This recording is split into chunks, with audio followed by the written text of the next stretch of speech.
11th, and we will bring this meeting of the Koochiching Board of Commissioners to order.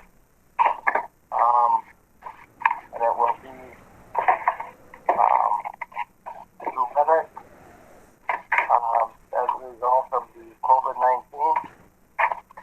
And I will ask for a motion to approve the proposed agenda with the two additions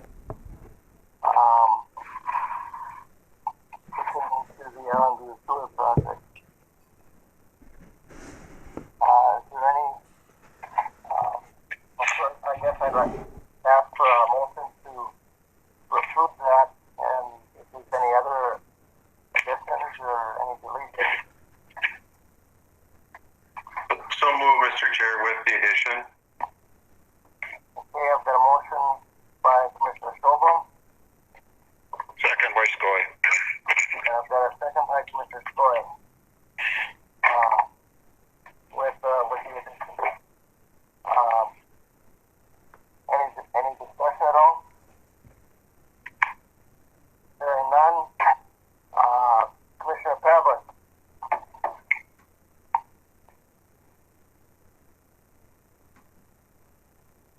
Aye. Commissioner McBride. Aye. Commissioner Schobel. Aye. And Commissioner Skoy. Aye. And I'm an aye. And motion is approved. COVID-19 update. Kathy. Good morning. We currently have 79 cumulative cases in Koochiching County with just still at 3 deaths. There's, as of August 6th, there's been 1,547 tests in Koochiching County with a positivity rate of 4.2%. Statewide, that positivity rate is 5.7%. The total positive test or cases for the state is 61,516. That's as of yesterday. And the deaths in the state are 1,660. The highest incidence of positive tests remains in that 20 to 29 and 30 to 39-year-old age group, with the highest rates of exposure coming from the community spread of people who live in their own homes. MDH yesterday announced lifting of restrictions in the long-term care facilities. They will now be rated facilities as level 1 or level 2, with level 1 being the most restricted for visitation with the residents. And you have to contact the care facilities to arrange those.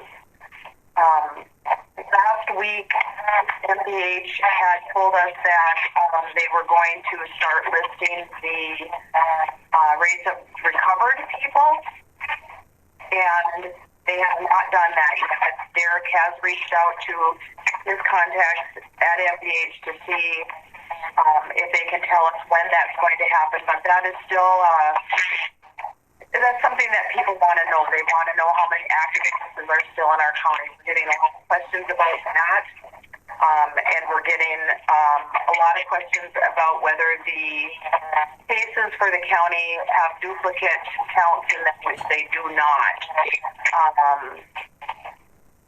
Excuse me, Kathy. Pardon? Excuse me, Kathy. This is Wayne. I'm so curled up. I'm getting so much feedback. I haven't been able to hear what you said pretty much back since the cases in the assisted livings and stuff. Wayne, do you have any questions? Do you want me to go over anything else again? Well, you were talking about they were going, well, after that I pretty much didn't get any of it. But okay. But you were mentioning that they're going to come out with different saying how many people have had it and are off it, and they're going to change the way that they're keeping track of this. Is kind of right. What I get, but I wasn't sure. Okay, I'll go over that part again. Last week we had been promised by the Minnesota Department of Health that they were going to have included in their statistics. They were going to have the number of people no longer needing isolation. I hate to refer to them as recovered people because there are long-term effects to this virus that some people are having long recovery periods, but they're no longer contagious for the virus. So MDH promised that they would give us those numbers of people no longer needing isolation, and we have not gotten those, and we have not heard any more about it. They were supposed to start that last Monday. So Derek did reach out to his contacts at MDH to see if that is coming and when they expect that to happen, but we haven't heard back from them quite yet. But we're going to continue to put our 2 cents in for whatever that accounts to try to get those numbers, because that is something that people really want to know. We get a lot of questions about that. We get a lot of questions about the counts of positive cases. There's a feeling out there and some misinformation that our count includes duplicate numbers, which it does not. We watch that very carefully to make sure that we don't have duplicate counts on our line list. And Derek if something does show up, Derek takes care of that right away and gets it adjusted.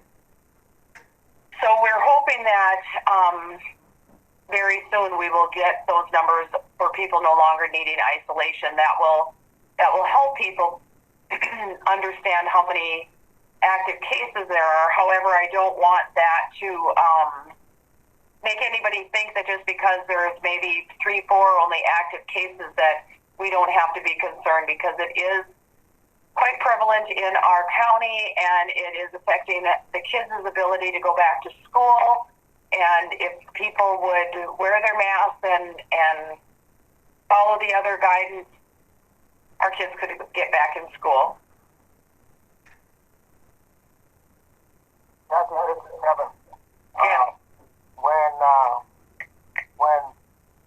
Minnesota Department of Health updates that, we'll still get the overall numbers as well, right? That's correct. Okay.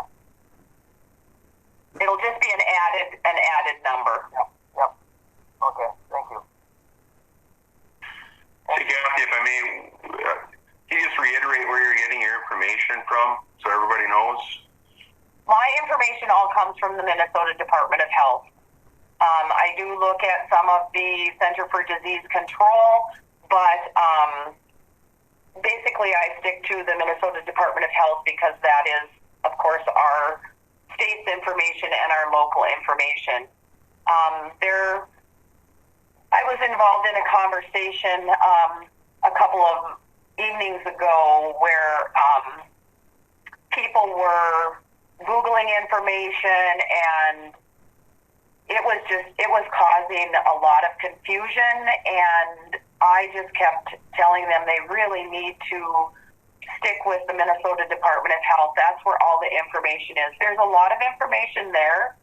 It can be time consuming to go through and find exactly what you're looking for, but it is the best information that we have for our state. Thank you, Kathy. Mm-hmm. Any other questions for Kathy? All right. Thank you, Kathy. You're welcome.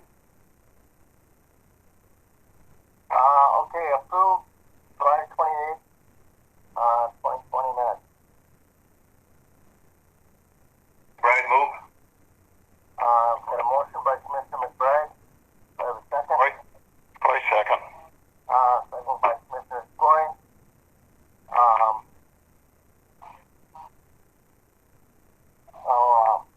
Call for the vote.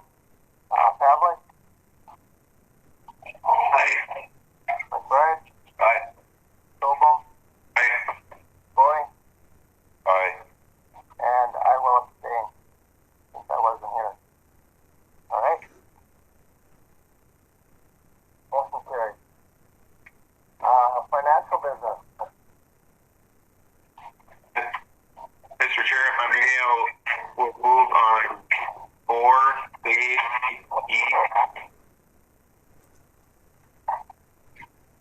Say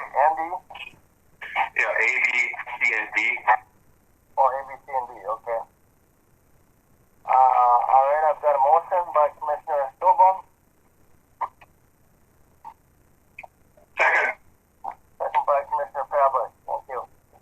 Any discussion? Okay, I'll call for the vote. Pavlik? Aye. McBride?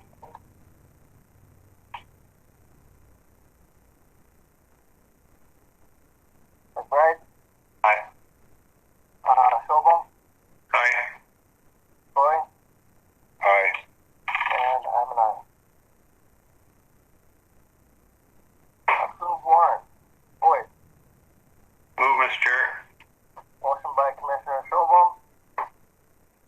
Second by Scoy. Second by Commissioner Skoye. Discussion?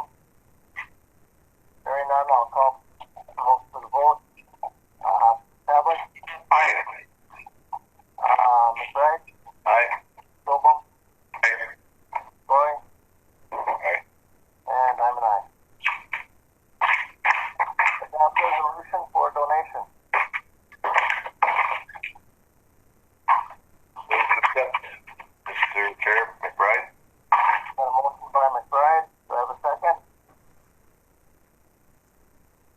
Second, Mr. Chair.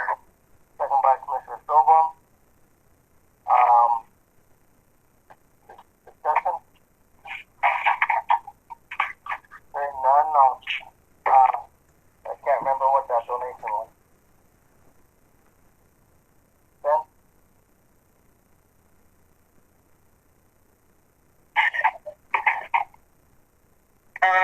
That donation.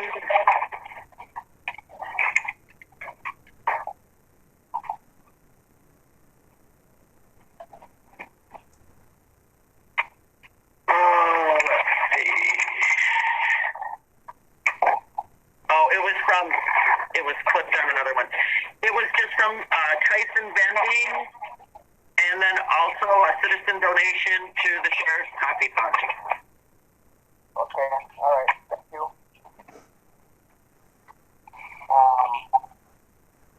Okay. I'll call for the vote. Pavlik? Aye. McBride? Aye. Stovall? Aye. And Skoye? Aye. And I'm an aye. Let's see. Adopt resolution approving transfer of CARES Act funds to CETA.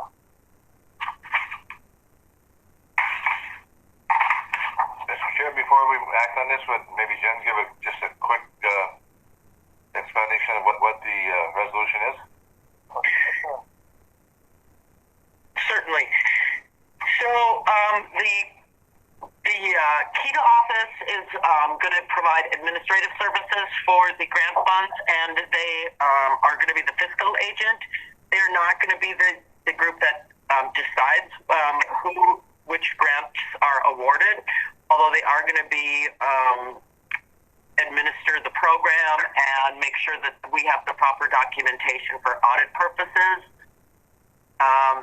We checked with our consulting firm, Clifton Larson Allen, and they agreed that it was perfectly fine to go ahead and let them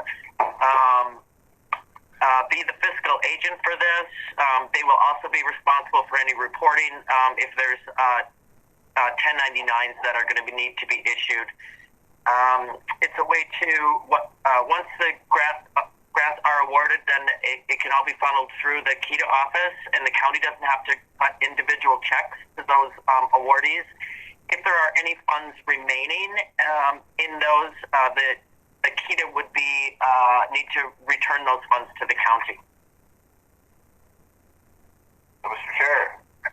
Yeah. Therefore be resolved, Koochiching County Board of Commissioners approves the expenditure of $167,024 to KETA for the CARES Act. That is my motion. Second. Boy. Got a motion by Commissioner McBride, second by Commissioner Skoye. Any discussion? All right, I'll call for the vote. Pavlik? Aye. McBride? Aye. Aye. Stovall? Aye. Skoye? Aye. And I'm an aye. Motion is carried.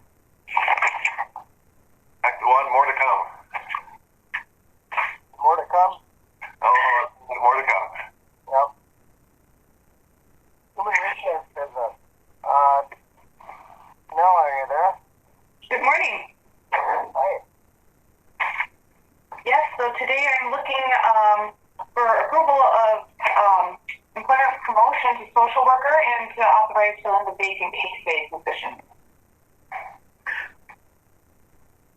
So moved, Mr. Chair. Is that Jason? Yes. Okay, I've got a motion by Commissioner Schulbaum. Do I have a second? Commissioner McBride. Thank you, Brian. Second by Commissioner McBride. Any discussion? Hearing none, I'll call for the vote. Tablet?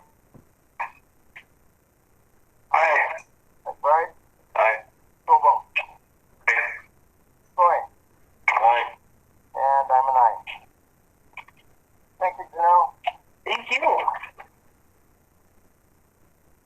Authorize administration to submit a request for proposal for a classification and compensation study. You want to elaborate on that, Ben? Certainly. So, Mr. Chair, in the 2020 budget, we did have some funding set aside to complete a classification and compensation study. Did get delayed significantly due to the COVID, but we are trying to move forward. We did prepare an RFP, and I'm getting a lot of feedback. So, can everyone mute, please, if you're not speaking?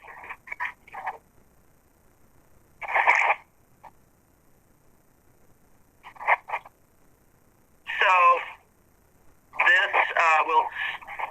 this will authorize administration to go ahead and submit a request for proposal for a compensation and classification study.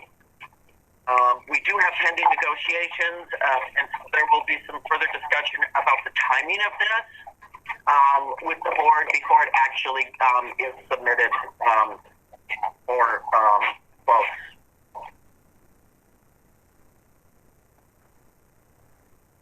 Any questions for Jen? All right, wishes of the board?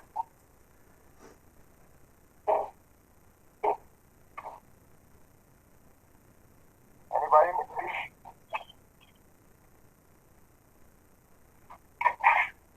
We got on mute. Commissioner McBride moved. Thank you. Commissioner Harris? Second. For a minute. Jason, That second's fine, thank you. okay. Got a motion, right? Second by Commissioner Schulbaum. Further discussion?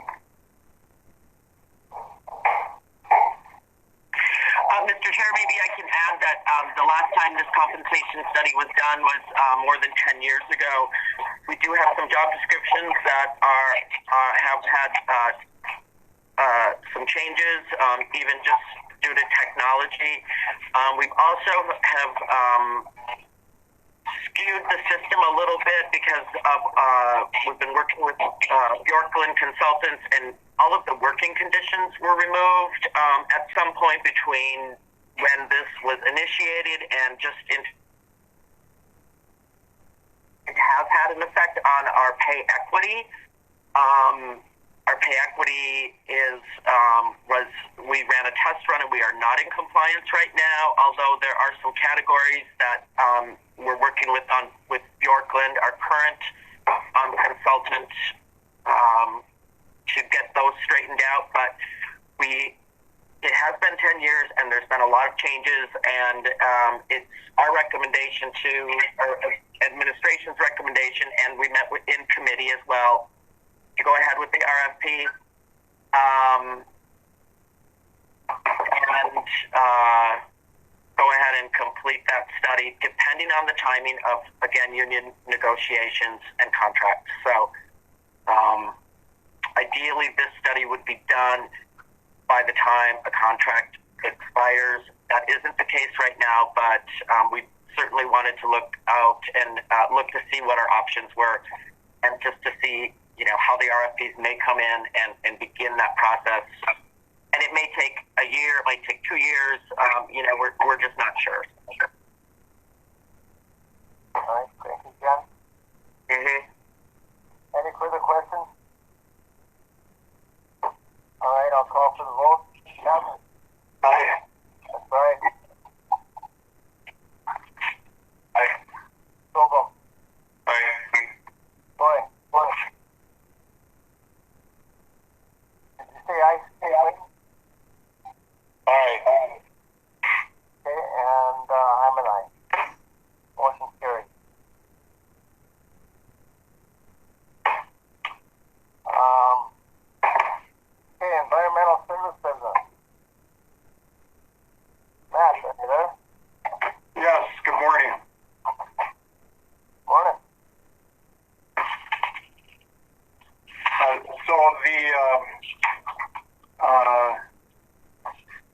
we're looking at, due to COVID-19, we're looking at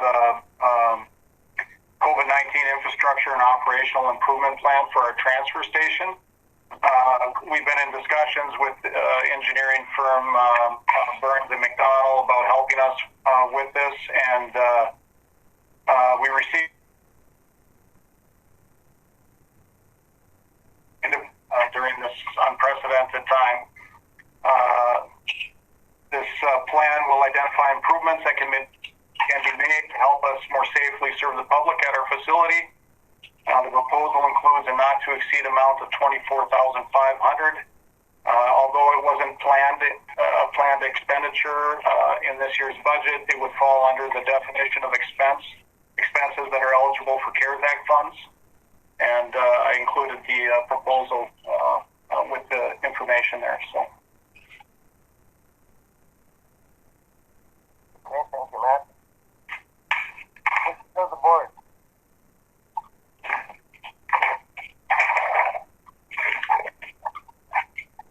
You're going for a motion, Kevin?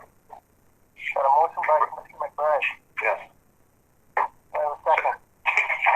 Second by Commissioner Schobel. Discussion. Yes, Mr. Chair. Brian? Just if you read this might be kind of a little bit of a joke, but when you read the terms and conditions of the contract, Burns McDonnell keeps listing themselves as BMCD. That is how I legally sign my initials to documents, so I don't want that to be referring to me at all. Okay, you know. It's all over the contract. Brian, you can help us through though. Thanks for that. You got it. Support, Brian. Any further discussion? Okay, I'll call for the vote. Sadly. Aye. McBride. Aye. Schobel. Aye. Troy.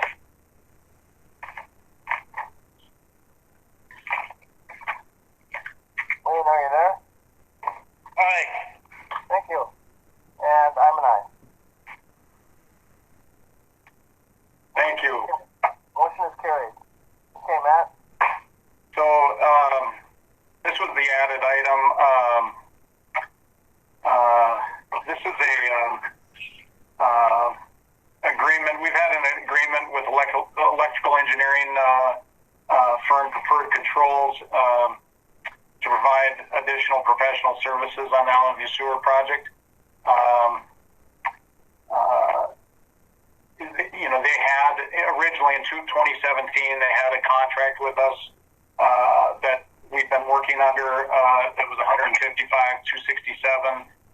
They've gone through that total contract because of we added contract C, which was not a part of their scope of work originally.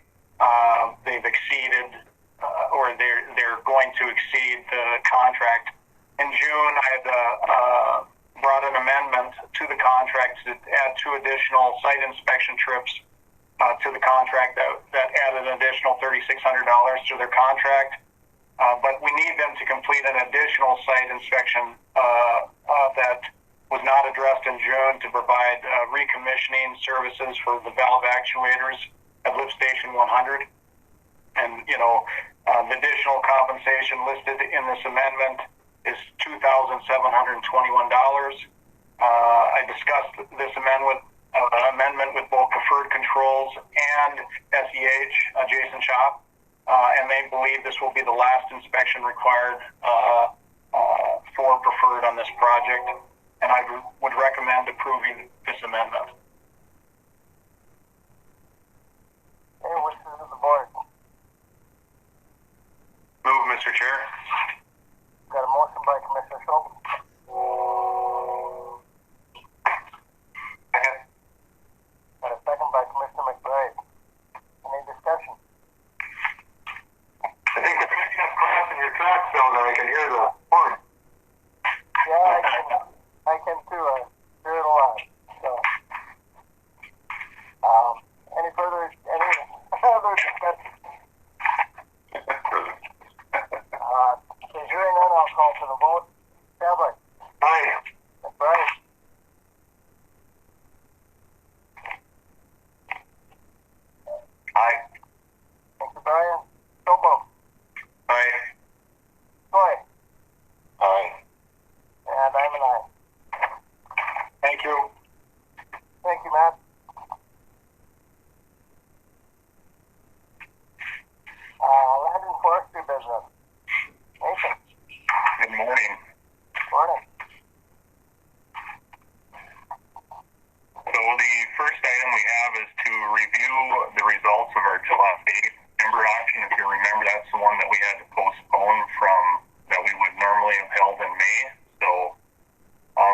able to hold that July 8th at the Big Falls Community Building. Things turned out fairly well, all things considered in the market, as we'd expect. Balsam and spruce prices, stumpage prices were trending downward as we'd expect, but actually aspen prices held fairly steady compared to where they had been historically. We sold a little over 30,000 cords of pulpwood and a little over 123,000 pieces of decorative spruce tops for a total sale value of $792,000. So.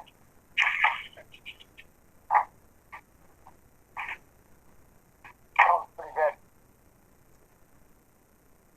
Considering. Yes, all things considered, it went pretty well. And then we actually had another auction just last week that I'll be updating the board on in the near future that went fairly well too. All right.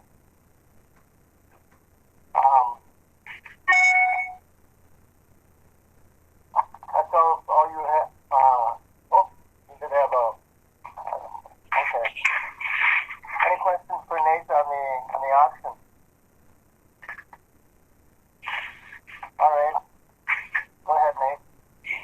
All right. So the other item here is we are seeking approval to purchase two budgeted new 2021 ATVs. We solicited quotes on those two quotes, and the low quote came in from Ray's Sport and Cycling Grand Rapids, which would include the trade-in of 3 units that we currently have, a 2001 snowmobile and two older used Honda ATVs. So the total price with the trade-in of those 3 units on 2 brand new 4-wheelers, the net price is $10,290. Okay. Let's go to the board. Oil move. Go ahead.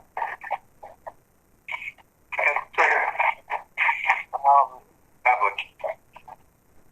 Okay, I got a second by Commissioner Pavlik. Nathan, you normally do a particular rotation on these, don't you?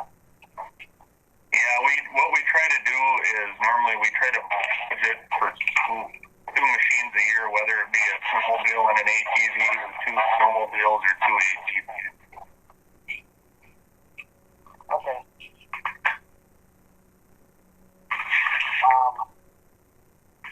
Any further discussion? Here, call for the vote. Pavlik. Aye. Aye. Aye. Bobo. Aye. Troy. Aye. And I'm an aye. Thank you. Thank you, Dave.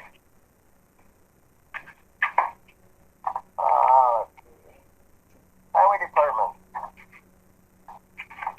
We're almost back on schedule. Good morning, everybody. So the Highway Department has one item on the agenda. Authorized engineer to advertise for bids for CP 2020-04. This is an overlay on UT 461, and we also placed in bid alternates for UT 342. UT 461 is located out on Eagle's Nest, that area. If anybody's been out there recently or this spring, up to this spring, the road conditions out there were pretty terrible. So earlier in the year, I think it was back in May, we had the road reclaimed, which was very successful, and we got a very good price on it. So what we're looking at. Sorry, does somebody have a question? I don't think so. Yeah. Okay. Thank you. So what we're looking at is repaving the portion that we reclaimed. Also, with the bid alternates, we have the option of maybe paving a little bit more certain sections on UT 342. These sections serve quite a few houses. The bid alternates there that they were completely separate from the base bid, so we can choose to reject those bids if we want. Engineer's estimate on the 461 project is just about $166,000,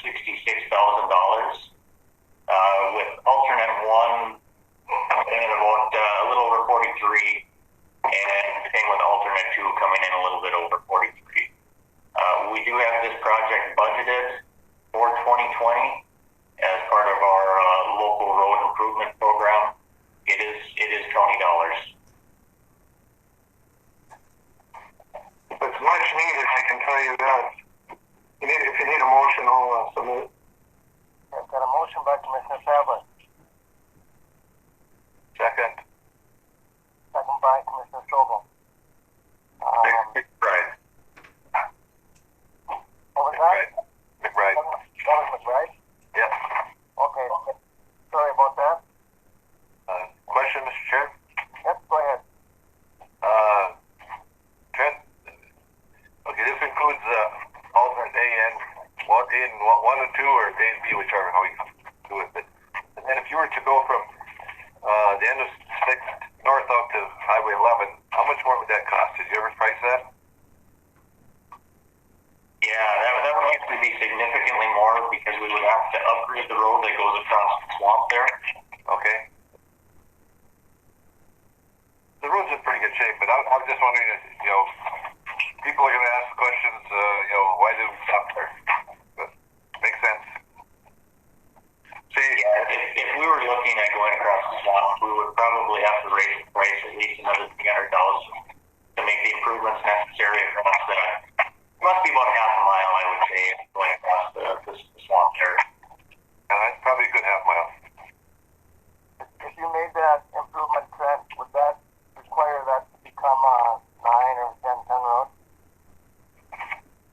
No, not necessarily. We typically build any paved roads at least a 7. If it's a Kasana, we build a 9-ton at least. And if it's like a truck road or something. Okay. All right. Any other questions for Trent? Yes, Mr. Chair. Just on alternate 1 and 2, is the base are the bases of those two alternates, are they good to go? Yeah, on alternate 1, which I believe is the south end of 342. That's basically built on rock. It's got a decent base there. Alternate 2, however, we propose bringing in some class 5. It's a shorter section. I think it's about 730 feet. But we bring in quite a bit of class 5 to build that base up, make it a stout road. Thank you. Any other questions for Trent? Okay, I'll call for the vote. Fabler. That's right. Aye. Strobel. Aye. Roy. Aye. And I'm Thank you, Trent. Dave, do you have anything for us right now, or? No, I've got something for the committee of the whole after this. Yep, okay, yeah, I see that. So, all right, thank you. At this time, is there anybody for public comment